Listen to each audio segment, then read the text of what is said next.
Okay, this is part 3 in a series of videos on which Black Moon Lilith is the correct one. And if you've watched part 1 or part 2, you know that my point of view is it's the true Black Moon Lilith. It is the correct Black Moon Lilith. There are other people who are very knowledgeable and have good intuition about astrology who think that no, the true Black Moon Lilith is not correct. In the second video in the series, I attempted, I hope I succeeded. You can leave comments and let me know if it worked or not. I attempted to explain how you can think true Black Moon Lilith perfectly makes sense, as it does for me, and how it could make no sense at all, just depending on how your philosophy or point of view on thinking about these things. Even though everybody agrees about the astronomy, the interpretation of whether is likely to be meaningful is very different. Now, what everybody involved in these discussions on the astronomy and the astrology agree about is that the mean Black Moon Lilith, it makes no sense. Now, maybe it works for unknown reasons, but from what we understand about the astronomy and what we understand about how astrology works, it does not make sense. Again, we don't know everything, so anything's possible. But here's why the mean Black Moon Lilith makes no sense. The reason is simple. Once a month, and I show it in this diagram, the moon is at its apogee. Apogee just means the farthest point from the Earth. The moon, like every celestial object, travels in an ellipse. It's an egg shape. And in an ellipse, the object that it's going around, in this case, the Earth, is not at the center of the ellipse. It's off to one side. So it's not in the middle. It's off to the one side. And so you see here that the Earth is to the left of center. That's not a mistake in the drawing. That is intentional to show the Earth a little bit to the left of the ellipse, because that's realistic. That's what's happening. So there's one point in the orbit of the moon. This is true of any object, any planet as well. There's one point where the moon is at the apogee. So astronomers can determine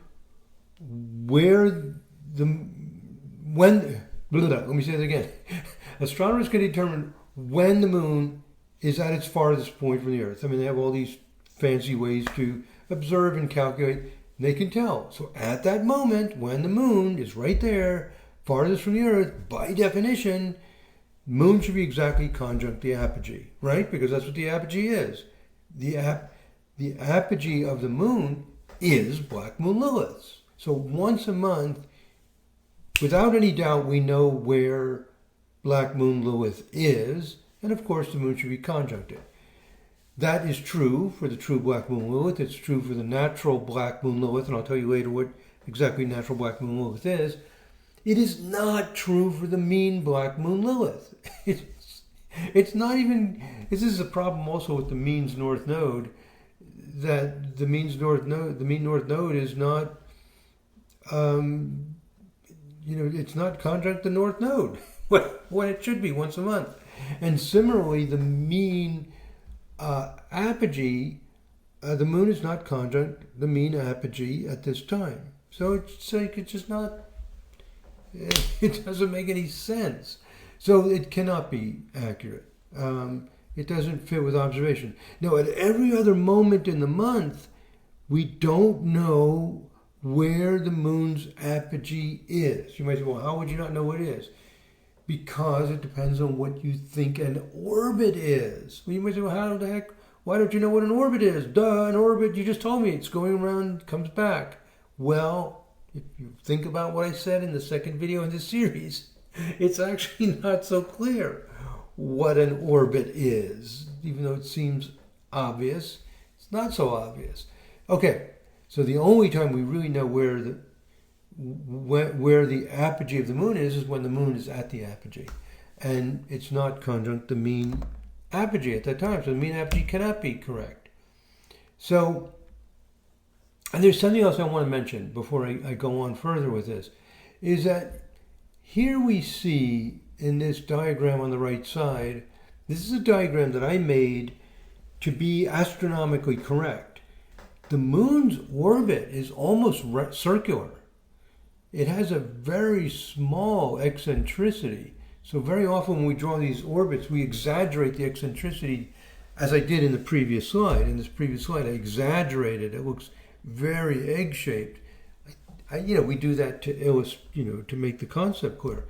But this is actually what it looks like. I drew this to actual scale, and the Earth, again, because this is an ellipse, is not right where that red asterisk is. That would be the center. It's a little bit off. So an interesting thing about the moon's apogee is there's two ways to define it.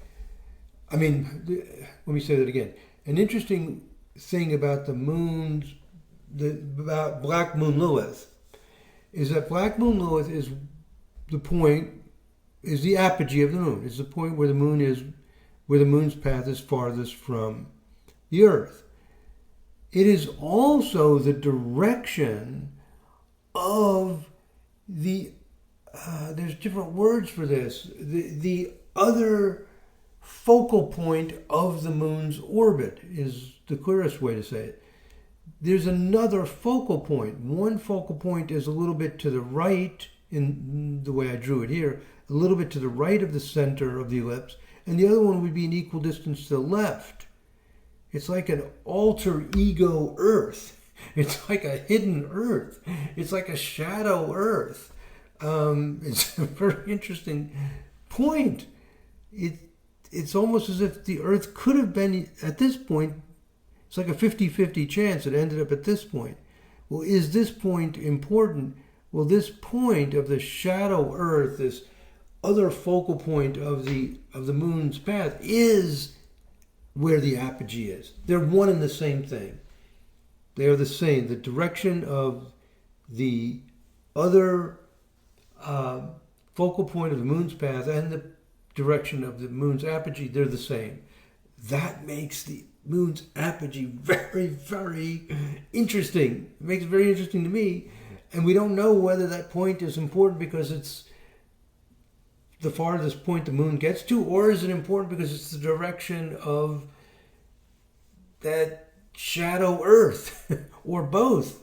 So it's fascinating, this Black Moon Lilith idea. And it would be nice to know where the heck it is. Is it the mean? Is it the true? Is it the natural Black Moon Lilith? Is there some truth to all three of it? Well, from my view, it's true Black Moon Lilith. From other people's view, it's not the true Black Moon Lilith, as I described in part 2. But anyway, I just wanted to mention that other focal point of the moon's path is the same position as the moon's apogee. Okay, now, you can go to an astronomy site and you can see, they will show you where the moon's apogee is. And for example, there's a site by Fred Espenak. Fred Espenak is very loved by astrologers who do these things. Great guy. He works for NASA. They sometimes call him Mr. Eclipse. He's an expert in solar and lunar eclipses and other things, and he provides lots of helpful information, just general education about astronomy. And sometimes astrologers write him with questions. I have, and I know other people have, and he's very friendly. He doesn't say, "Oh, you're weird, you're an astrologer." He just respects everybody. Great source of information. He makes things very simple and clear. And he provides a lot of information. So at one of his sites, astropixels.com, I give the full website address here, he gives when the moon is at its apogee. And he says the moon is conjunct the lunar apogee on November 6, 2023 at 21:49 Greenwich Mean Time. And the Sirius software, which uses the Swiss ephemeris, shows that the moon, the osculating apogee, and the natural apogee are in fact conjunct. So it's nice to look at what astronomers produce and see that yes, it works. So true Black Moon Lilith and the natural Black Moon Lilith are conjunct. The apogee, the moon's apogee at that moment. Beautiful. Which happens to be 1 degrees 4 minutes of Virgo. The mean apogee is at 3 Virgo 50. Just does not match. And by the way, there's a moon calendar feature in the series program. It also agrees. So conclusion in bold at the end, the mean apogee does not meet the definition of what the apogee is. It's not a reasonable choice. Okay, so this is to give you some background for why, people sometimes say, well, why are these astrologer people saying the mean Black Moon Lilith does not work? It works for me. Those astronomers don't know anything, Well, anyway, so I'm just explaining. I've heard this comment. That's why, people who think about the astronomy and the astrology have come to these conclusions. Again, maybe there's something else going on, but that makes the mean Black Moon Lilith valuable, and actually give you relevant information, but it wouldn't be because it's exactly conjunct the apogee or the other focal point of the moon's orbit. It was for some other reason, which is hard to know what that would be, but anything's possible. Okay. Now, you can also look at the dates when the moon is closest to the Earth, that's perigee, and one of the dates in Fred Aspenak's tables is November 21st, 2023 at 2103, and at this time, the Series 4.0 software shows the moon, Lilith, and true Priapus is another name astrologers use for the perigee, are aligned within a 2-minute orb, and that 2 minutes difference is due to the fact it's extremely difficult to time to the minute when the moon is at its perigee or apogee.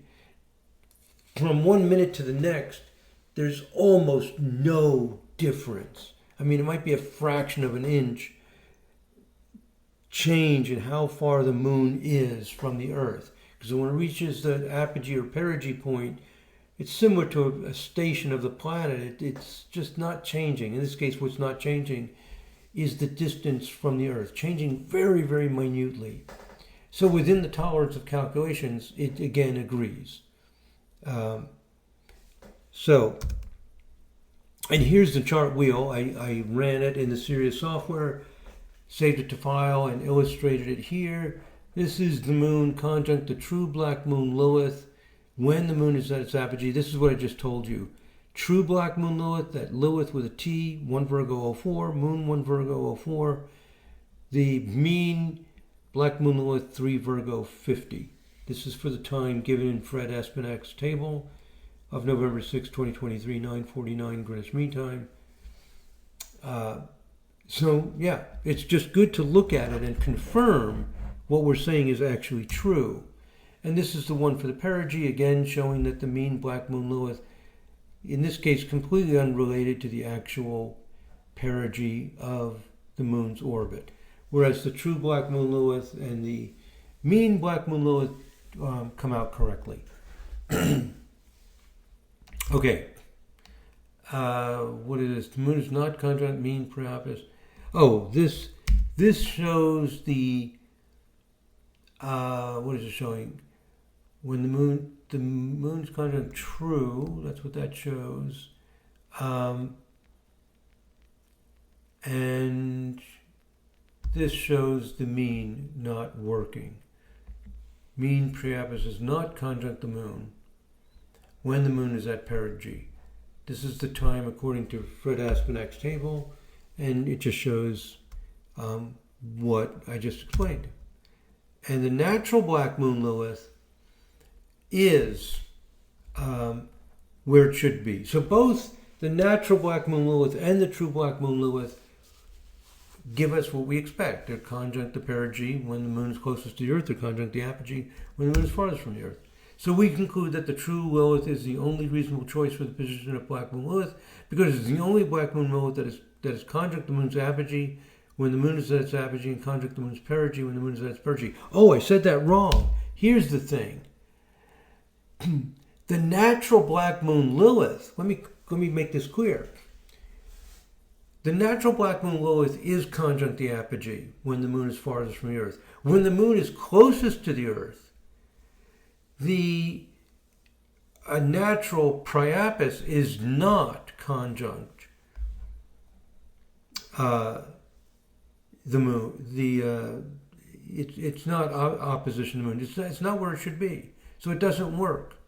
The natural black moon Lilith and natural priapus at the time the moon is at perigee. So yeah, it doesn't work. It doesn't work. This is where the moon is at 18 Pisces 01 at 9:01 p.m. But the so-called natural apogee and perigee are completely wrong. So natural black moon Lilith works, but the opposite point of priapus does not work. So only the true black moon Lilith has priapus and black moon Lilith. In other words, the moon's apogee and perigee both are correct. They're both conjunct the moon when the moon is at its apogee and perigee. Okay.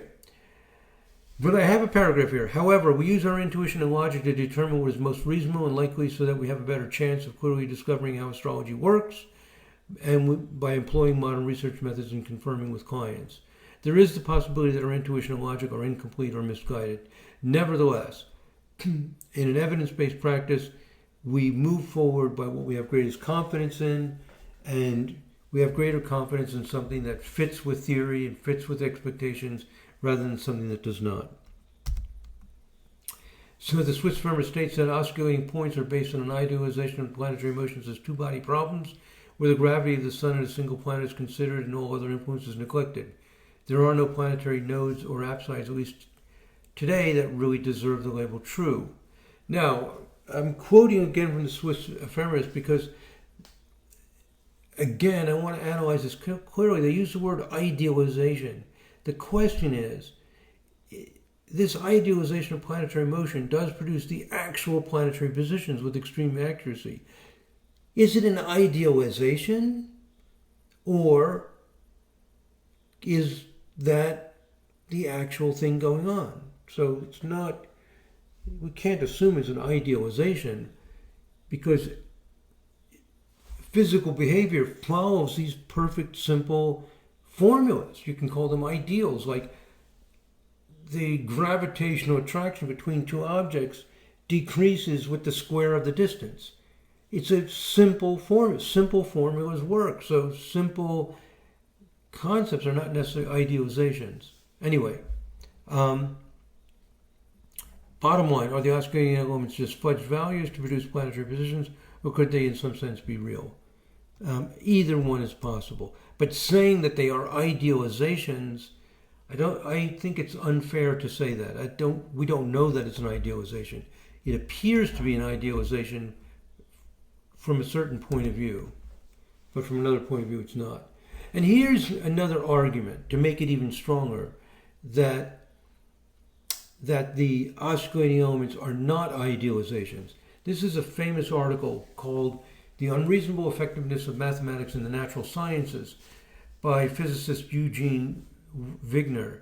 And what he says is, I'll quote the bottom paragraph here, "The miracle of the appropriateness of the language of mathematics for the formulation of the laws of physics is a wonderful gift which we neither understand nor deserve. We should be grateful for it and hope that it will remain valid in future research and that it will extend, for better or for worse, to our pleasure, even though perhaps also to our bafflement, to wide branches of learning." This is a classic statement on the unreasonable effectiveness of mathematics in the natural sciences. These mathematical formulas work. We can tell how fast an object will fall. They're just like magical. They're like, it's just amazing that life works by these formulas. It's just the way it is. And this statement, this article by I don't know if you pronounce it Wigner or Wigner, from 1960, it's become classic. It's become classic because it's just as true today in 2023 as it was in 1960. You see, the miracle. It's a miracle. The miracle of the appropriateness of the language of mathematics for the formulation of the laws of physics is a wonderful gift which we neither understand nor deserve. It's beautiful. It's true. So, anytime we see a mathematical formula work, even if it's not a formula that's just purely derived, that the osculating elements work, that you can adjust the elements, the mean elements, and you can adjust them and get the positions perfectly, to conclude that it's some mathematical construct with no validity is contrary to the intuition of people like Eugene Wigner, that when you find a formula that works, that's the way life is. There are these perfect formulas. In more esoteric tradition, we call it sacred geometry. There's this sacred mathematics. We call it sacred because it underlies things. I'm just trying to give you another philosophical perspective, another way of expressing this philosophy, that it's very, very likely these osculating elements are correct. They are the elegant miracle of these mathematics that determine how nature works. So mathematics is a kind of underlying foundation of much of what we experience. Would it be so surprising if the osculating elements were the actual underlying mathematical properties upon which planetary positions are based? Answer no. Not so surprising. And that it doesn't fit our overall view of what orbits look like is not surprising as well. Okay, so the reason why we suspect that the osculating elements are not real is because the osculating elements are determined by observing where a planet is at a given time. So what I'm saying here is that the osculating elements are determined from observation. Are they just fudge factors or are they real? I suspect that they are real. And if they're real, then we conclude that there is no stable orbit that exists over time. There's only the instantaneous orbit described by the orbital elements. That's what's real. Over time, we can draw an orbit by connecting the planetary positions over time, but for an object like the moon that experiences many perturbations, the orbit varies every month and there is no simple and unambiguous orbit that the moon travels in. So when the Swiss Feminist documentation says that the moon does not travel in an ellipse,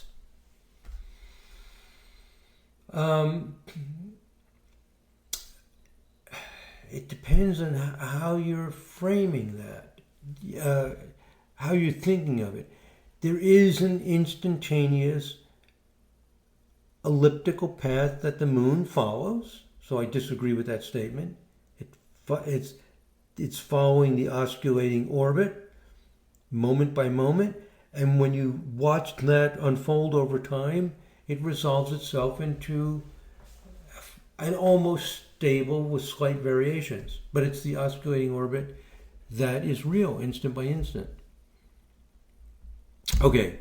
And also, here's another argument, just to show you there's a lot of support for this idea. You can take Nobel laureate mathematician and mathematical physicist Roger Penrose, who's inclined to a Platonic view of the world. Here's a quote from Penrose. This is one of the greatest mathematicians and mathematical physicists of all time. This is his point of view. To me, the world of perfect forms is primary, as was Plato's own belief, its existence being almost a logical necessity, and both the other two worlds are its shadows. It's pretty heavy stuff. Penrose is saying that there's an ideal forms. Just like Plato said over 2,000 years ago, there are ideal forms that underlie nature. And this is not some woo-woo alternative sort of, this is Roger Penrose. So that these osculating orbits are some of ideal form that's behind things, sure, that's how things work. So if perfect forms are a foundation of what we experience, and if mathematics is the language that nature uses, then we can suspect that the osculating orbital elements are the fundamental mathematical underpinnings of planetary motions, and they are not just fudged values. To me, it is likely that the osculating elements are the underlying mathematical basis of the instantaneous orbital motion, and it is this instantaneous orbital motion that is the basis of the apparent orbit, and the apparent orbit is only a broad general view of the underlying osculating elements. I'm just trying to share with you that this idea that the instantaneous orbit of the planets, also known as the osculating orbit, that it is real, it is fundamental, that it is primary, is consistent with the thinking of other great scientists. Because some people have said, you guys just don't understand the astronomy of this. No, we understand it all right.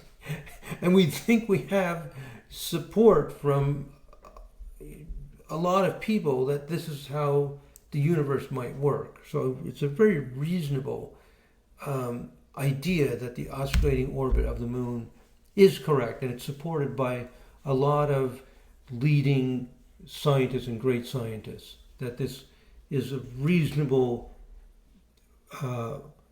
way of thinking about things. So we can think of the unperturbed orbit of a planet as purely mathematically based, and that it's jostled about by the gravitational impact, and the osculating elements are just fudged values.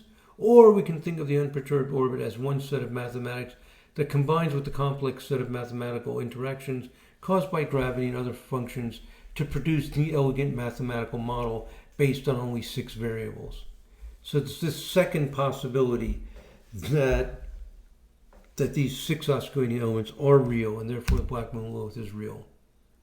And as I mentioned, Michelle Love is researching it. She'll present her results in the Vibrational Astrology Conference in March 2024. And I look forward to the final results. But we already know, as we make this video in late August of 2023, that she is finding very exciting things, very consistent behavior and impact from the true Black Moon Lilith.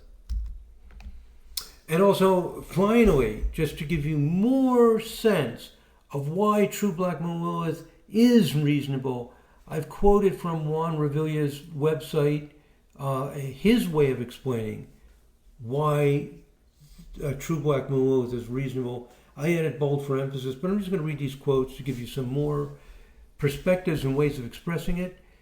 Juan says the real orbit of an object, and in particular the orbit of the moon, is changing all the time due to the attraction of many of the several perturbing gravitational forces. So the moment of oscillation is only an instant. It represents an instantaneous orbit.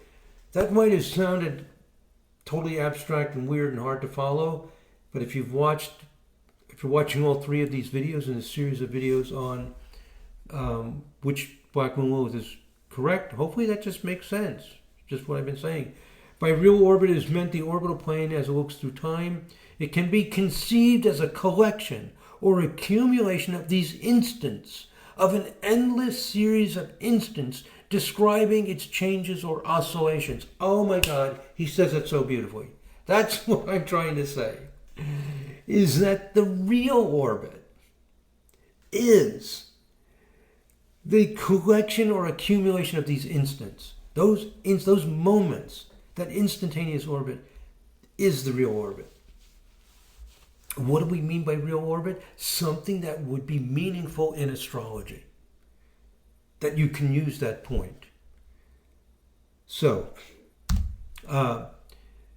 some more quotes. Just because he's saying a lot of the same things I'm saying, he just says it in different words, and it conveys it very well. Some people think that the osculating orbit is something too artificial or unreal. That's what Dieter Koch is saying in Now Strindle.